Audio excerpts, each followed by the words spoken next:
In this video, I will show you the Filipino products, Filipino ingredients that I use in my cooking in hopes that you will learn more about them and that you'll start using them in your cooking. Let's start with the produce, the fresh ones. Here, first one is Moringga or Malunggay. And you can find all of these at Filipino grocery stores and Asian grocery stores. So Malunggay in Tagalog or Moringga in English is a type of superfood.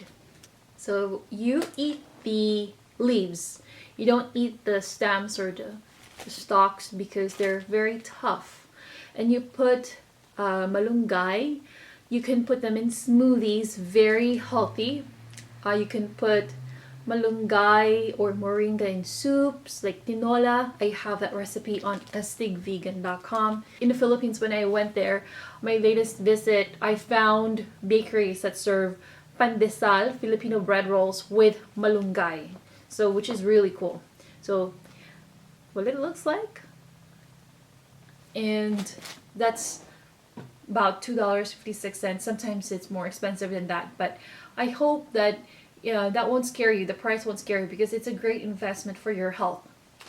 The second leafy green, this is my probably favorite Filipino leafy green, and they're available at Filipino grocery stores as Kangkong, or in Asian grocery stores, like Chinese grocery stores, as choy. That's two words. First word is O-N, second word is C-H-O-Y. And they look like this, packaged like this. I'm gonna open this for you so you can see the actual produce, the actual kangkong here. And they're great in adobo. In fact, my first video, if I'm not mistaken, is kangkong adobo here on this YouTube channel. So check that out. Also great in pinakbet, great in soups like sinigang. See that? So nice and green. And you just slice off the bottom part, the first inch. Slice that off because they're very tough.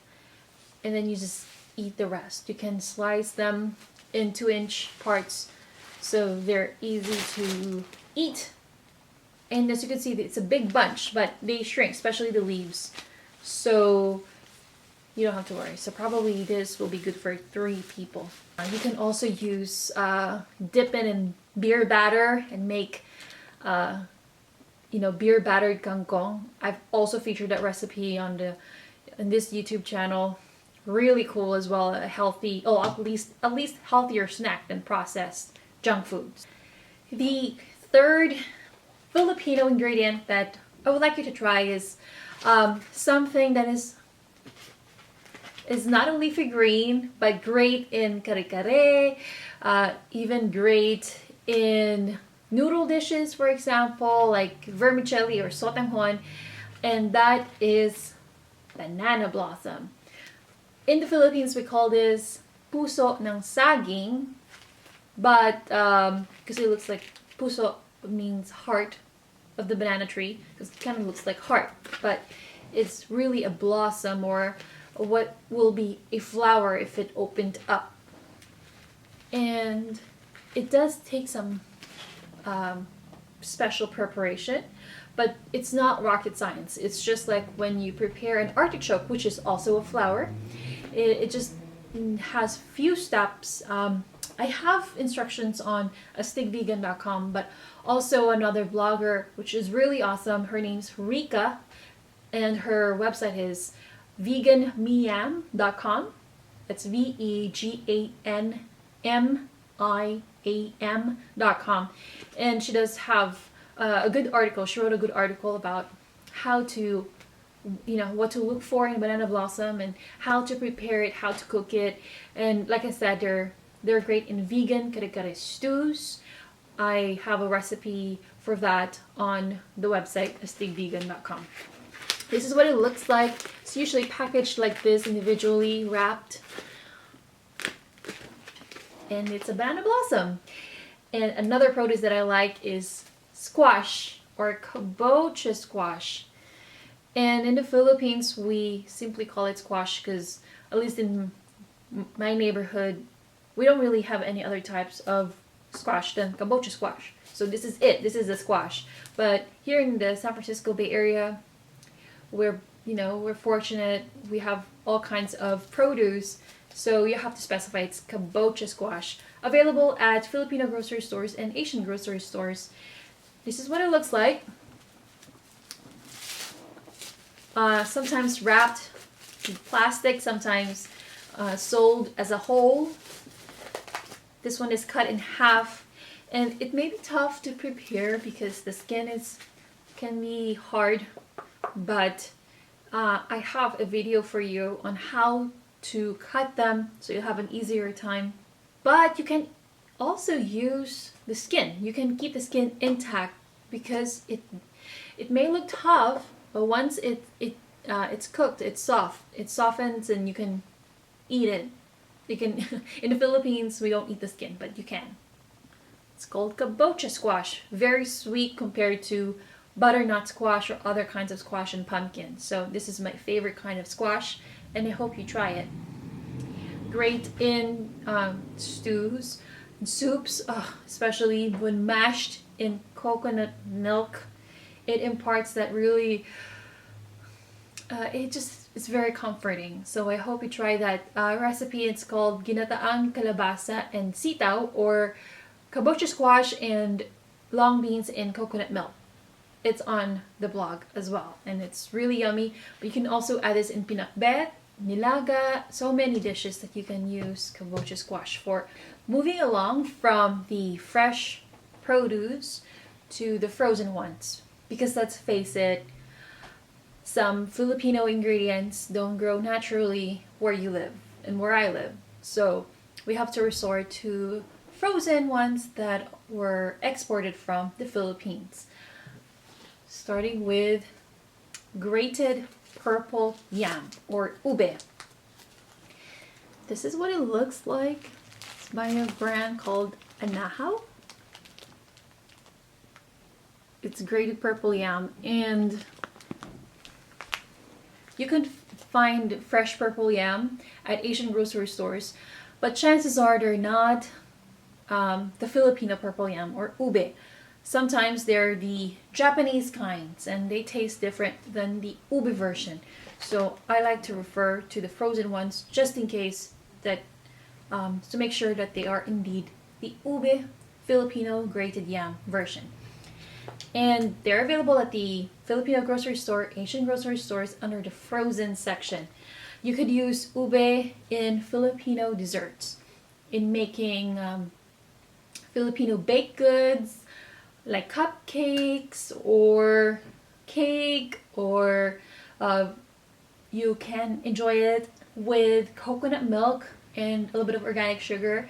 So that's great. Or ube ice cream. So that's what I use as far as frozen Filipino ingredient. The second one, I think I'm going to show the second and the third one at the same time. I get grated mature coconut, frozen, and the young ones. So there's a big difference. So they kind of look alike, and it says coconut both, but same brand, Anahaw, but the grated coconut is a mature coconut. In Tagalog, it will have a translation next to it. It says, Kinudkod na niyog. Niyog means mature coconut. It's tougher in texture compared to the young coconut. It is more, it's drier in texture and tougher. In the young version, so there's a big difference. Buko, which is the young coconut. Young means it's softer. The form is usually long strips. There. I don't know if we'll focus Buko, Buko, which is a Tagalog word for young coconut. So there's two ones, young coconut and grated coconut. Big difference.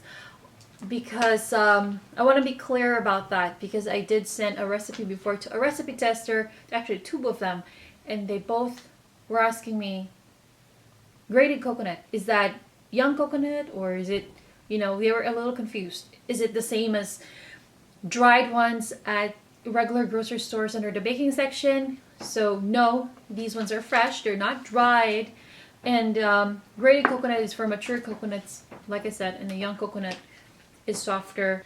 Another frozen ingredient that I like to get at the frozen section,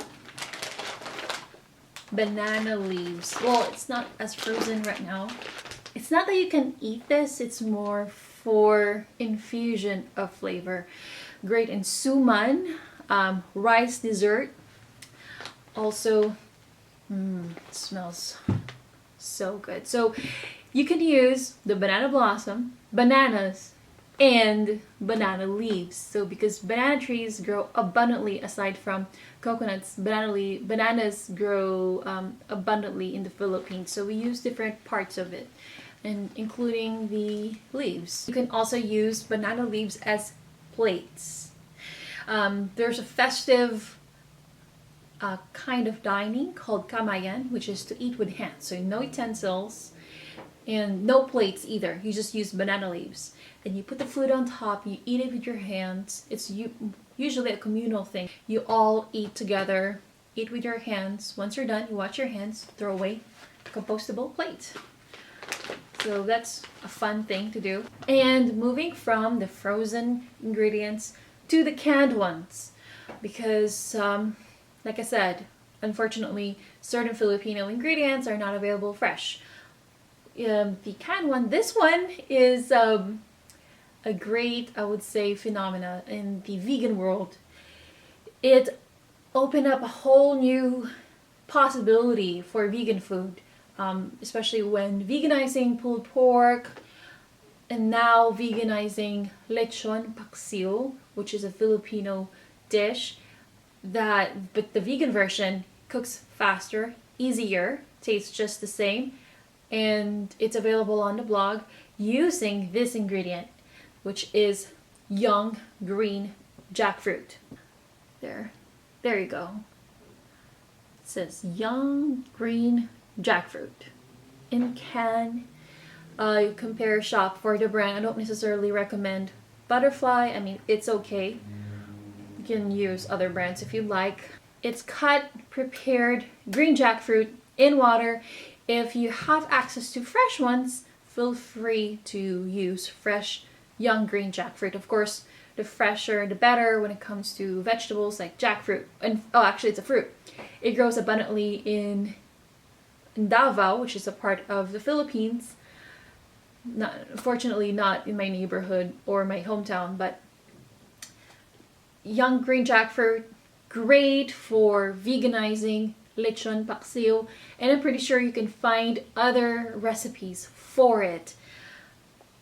And this is available at the vegetables in can section of Asian grocery stores and Filipino grocery stores. Make sure it's not yellow. It's a big difference because the yellow ones are sweeter. You want to use those for desserts. Young green jackfruit is for savory stuff. Moving along from the canned ones to seasoning. So I hope so far you can follow along. Seasoning here, I use this for my vegan sisig. It has that special touch that other kinds of vinegar cannot do, and that is coconut vinegar. I hope it will there you go, coconut vinegar. This one is Sagana Delights, the brand, but you may use other brands as well. Nuko coconuts, the brand Nuko also has coconut vinegar, top notch. If you can find them, use that brand first, but if you cannot, then other kinds of coconut vinegar will do. And coconut vinegar has that special something, when you end up liking apple cider vinegar or balsamic vinegar, they have their own unique property. Same thing with coconut vinegar. It's naturally sweet. This is at the same section as soy sauce, vinegar, so just ask the staff where the vinegars are, and you will find coconut vinegar. So we use different parts of the coconut, because they grow abundantly in the Philippines, and one of them is for making vinegar.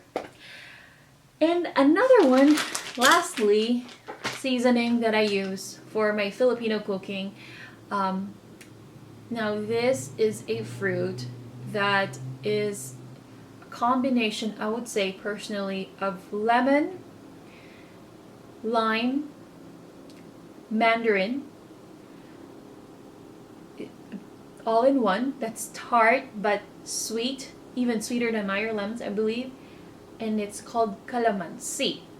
The only thing about kalamansi, they look like kumquats, but they are not kumquats. They're more tart. The only thing about calamansi is that they're hard. Fresh ones are hard to find.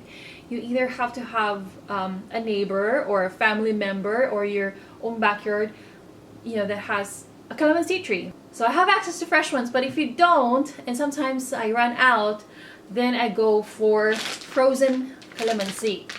I was skeptical at first because I wasn't sure if this will taste weird or if it will have preservatives, but apparently this brand, Manila Gold, has pure calamansi juice.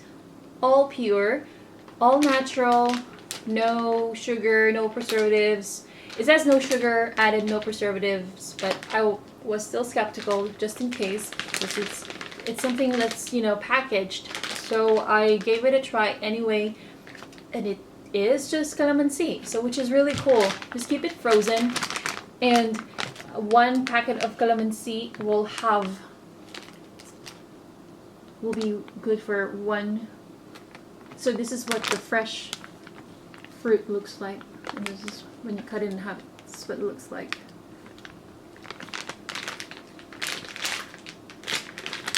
And inside it will be like that. It's very handy. Put them in the freezer and just get one when you need it. Great in making vegan sisig, for example. It's just different when you use lemon versus calamansi. You could taste the difference, and I hope that you give this a shot. I think that's about it. So from the fresh ones to the frozen ones to the canned to the bottled, I hope that I have somehow introduced to you some of the Filipino ingredients that I like to use in my cooking, so that you won't feel as overwhelmed or as intimidated to use them in case you're not familiar with these ingredients, with these products. If you have other recommendations, or if you have other applications that you use these ingredients for, feel free to share it with the rest of the group, the rest of the community, just by leaving a comment below or by sharing it on social media. You may use the hashtag #AstigVegan, or just reach out to me, tag me #AstigVegan. And of course, you may leave a comment on the blog as well, on the website astigvegan.com. Thank you so much for watching. I hope you found this episode informational. My name is RG at @AstigVegan, showing you that Filipino food can be vegan, healthy, and delicious without losing its soul. Let's cook. Kain na. Let's eat.